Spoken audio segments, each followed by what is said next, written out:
বিশ্বকাপের মঞ্চে Nassau county স্টেডিয়ামে বুধবার যুক্তরাষ্ট্রকে 7 উইকেটে হারিয়ে সুপার 8-এ উঠে গেছে ভারত। জিতেছে 7 উইকেটে। ম্যাচের পর প্রতিপক্ষকে নিয়ে রোহিত শর্মার গলায় সমীহের সুর। স্পষ্ট বাক্যে স্বীকার করলেন যুক্তরাষ্ট্র তাদের বুকে কাঁপুনি ধরিয়ে দিয়েছিলেন। স্নায়ু ধরে রাখার কারণেই জিততে পেরেছেন। ম্যাচের পর রোহিত বলেন, জানতাম রান তাড়া করা খুবই কঠিন হবে। যেভাবে আমাদের ব্যাটাররা স্নায়ু ধরে রেখেছিল তার প্রশংসা করতেই হবে।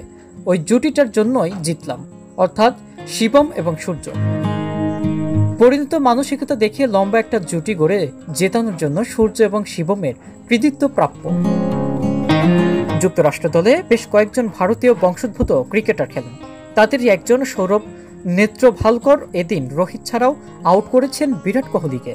সেই প্রসঙ্গে রোহিত বলেছেন, ওরা অনেকেই দীর্ঘদিন একসঙ্গে ক্রিকেট খেলছে। ওদের উন্নতি দেখে খুব খুশি। গত বছর মেজর লিগ ক্রিকেটে ওদের দেখেছিলাম। প্রত্যেকেই দারুণ পরিশ্রম করতে পারে।